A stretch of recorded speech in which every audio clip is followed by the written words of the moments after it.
Knowledge economy MLI 101 page number 364 364 knowledge economy यानी ज्ञान अर्थव्यवस्था, ऐसा कुछ हम लोग पढ़ने वाले हैं। इसमें इकॉनमी में चार चीज़ें आती हैं: land, labour, capital and organisation, information and knowledge as the distinct factor of the production, deserving a special treatment. Knowledge और इंफॉर्मेशन जो होता है वो प्रोडक्शन के लिए बहुत ही ज़्यादा इम्पोर्टेंट होता है, इकॉनमी के लिए भी, और ये जो है एक इन्फ्लुएंशियल रोल अदा करता है इकॉनमी के लिए, दोनों इकॉनमी के लिए, माइक्रो एंड मैक्रो, इन दोनों इकॉनमी के लिए। तो ये होता है नॉलेज इकॉनमी, जो इन फैक्ट इकोनॉमिक प्रोडक्शन में हेल्प करे, ऐसा नॉलेज उसको बोलते हैं नॉलेज इकॉनमी। देखो ये जो नॉलेज होता है वो क्या होता है, यहाँ पे नॉलेज इकॉनमी का कुछ कैरेक्टर दिया गया है। ये जो नॉलेज होता है वो शेयरेबल होता है, इसको शेयर कर सकते हैं हम लोग। दूसरी चीज़ है एक्सपेंडेबल और इंक्रीज़ होता है, इनफाइनाइट और एक्सपेंडिक होता है, और कंप्रेसिबल होता है, समराइज़ भी कर सकते हैं हम लोग और बढ़ा भी सकते हैं, एक्वायर कर सकते हैं इस नॉलेज को, और इसका एक डेफिनेट, एक निश्चित वैल्यू भी होता है, और इसकी जो वैल्यू होती है वो बदलती रहती है कंजम्पशन रेट के अनुसार, और इसका एक फिक्स कॉस्ट भी हम लोग कर सकते हैं, और जिसके पास नॉलेज है उसी के पास पॉलिटिकल पावर भी है, ऐसा मैंने सुना है। अरे यार हवा चलने लगा पार्क में। दरअसल ये जो PDF मैंने ओपन कर रखा है इससे मैं बोल नहीं रहा, मैंने बुक में सारा वो कर रखा है, लाइनिंग कर रखा है, उस बुक को देख कर के ही मैं बोल रहा हूँ, और इस PDFs को ऊपर नीचे कर रहा हूँ, तो इस वजह से थोड़ी प्रॉब्लम हो रही है। Scope and ramification of the information economics, information economics आ गया यहाँ पे, नॉलेज इकॉनमी से इंफॉर्मेशन इकॉनमी आ गया। इंफॉर्मेशन इकॉनमी और नॉलेज इकॉनमी, इन दोनों में डिफरेंस होता है, ठीक है, इसको आप लोग देख लेना। इंफॉर्मेशन इकॉनमी में और ये जो नॉलेज इकॉनमी है, इसमें इसका यूज़ कहाँ पे होता है? तो सबसे पहला यूज़ जो होता है ये इकोनॉमिक ग्रोथ के लिए होता है, ठीक है। और knowledge and information are examined as the public good.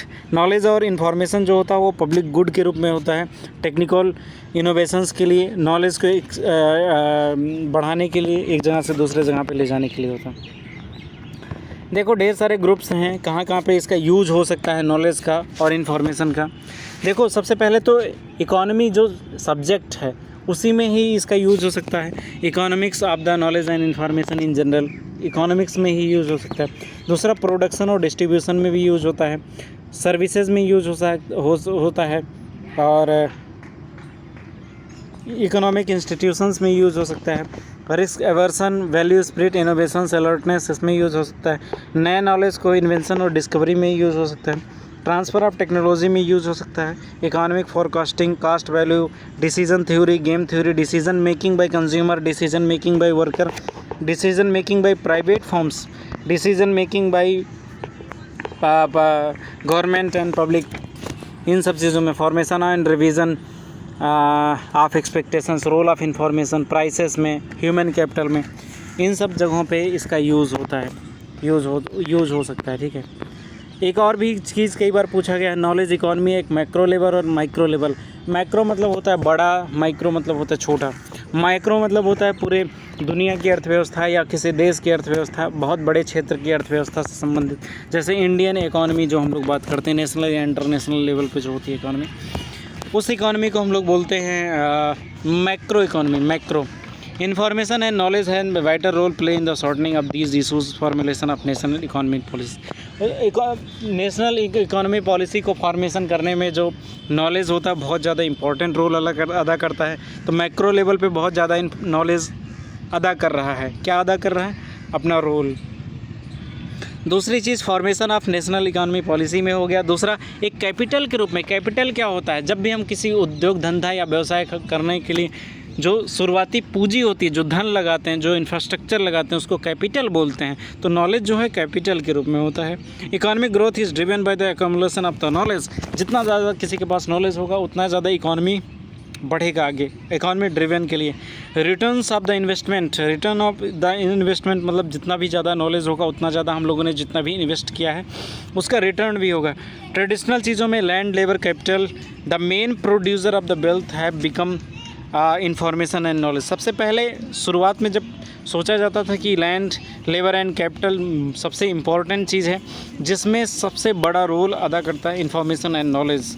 And economic surveys indicates that information workforce, information goods and services, emergence of knowledge industries and new markets, knowledge and information infrastructure are prime factor that determines economic growth and production। चार चीज़ें होती हैं जो बताती हैं कि economic growth और production कैसे होगा। उन सब में इंफॉर्मेशन और नॉलेज बहुत इम्पॉर्टेंट है, बहुत इम्पॉर्टेंट है और बहुत इम्पॉर्टेंट है। इसमें मैक्रो लेवल का जो इकोनॉमिक्स है वो बहुत ज़्यादा इम्पॉर्टेंट होता है। उसमें क्या होता है, अलग अलग चीज़ें करके बोलते हैं। जैसे प्राइस हो गया, उसको हम लोग अलग पढ़ेंगे, महंगाई जो है उसको हम लोग अलग पढ़ेंगे। और इस दुष्ट ने बोला है कि जा कर के यूनिट 10 पे पढ़ो 235 में। इस बुक की सबसे बड़ी प्रॉब्लम है, इन लोगों ने क्या किया है कि जो चीज़ें इंपॉर्टेंट है उसको अलग अलग करके 20 जगह पे कर दिया। और इसमें कई जगह पे इन दुष्टों ने लिखा है कि तुमने बी लिव में पढ़ा हुआ है, अब हम एम लिव में नहीं पढ़ेंगे। अरे यार, भूल जाता है।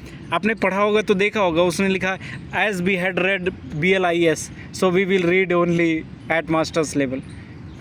उन लोगों ने कई टॉपिक्स छोड़ दिए। तो ऐसे ही यूनिट 10 में इन्होंने माइक्रो इकोनॉमिक्स को बहुत अच्छे से समझाया है, तो भाई साहब लोगों ने छोड़ दिया यहाँ पे, या बहन जी या माता जी लोगों ने जिन्होंने किताब लिखा उन्होंने छोड़ दिया है। तो इन्होंने क्या किया कि माइक्रो इकोनॉमिक्स ऑफ इंफॉर्मेशन इन्हें यहाँ पे दे देना चाहिए था, थोड़ा सा विस्तार से पॉइंट रूप में दे देते तो क्या जाता है। खैर, मैंने यूनिट 10 खोल लिया।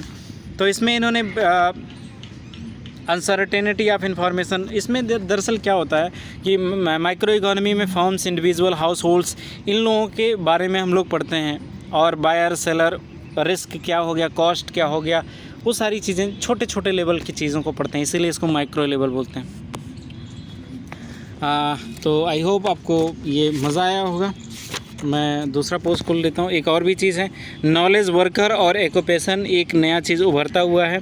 जब नॉलेज और इन्फॉर्मेशन इतना बढ़ा हुआ है तो नॉलेज वर्कर का भी कॉन्सेप्ट आया। नॉलेज वर्कर कौन होते हैं? इन्फॉर्मेशन प्रोड्यूसर, जो सूचना के उत्पादक होते हैं।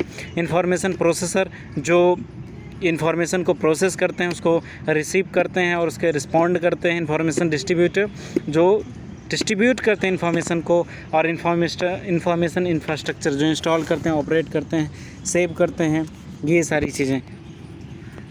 इंफॉर्मेशन एंड नॉलेज इंडस्ट्री, इसका एक नॉलेज इंडस्ट्री बहुत ज़्यादा आगे बढ़ चुका है। आप जानते हो, content services, content packages, facilitation services, information technology, integrated technologies, communication technologies, communication channels, broadcast, इसमें कितने ज़्यादा एक इंडस्ट्री के रूप में ये लोग काम कर रहे हैं और बहुत ज़्यादा ट्रेडिंग कर रहे हैं। Globalisation of the trade, commerce, business में भी नॉलेज इन्फॉर्मेशन का बहुत ही ज़्यादा यूज़ होता है, बिना उसके तो हो ही नहीं सकता कुछ भी। तो ये कुछ चीज़ें थी जो कि इम्पॉर्टेंट थी नॉलेज इकोनॉमी से। मैंने समझाने की कोशिश की, पता नहीं समझ में आया कि नहीं। Thank you very much.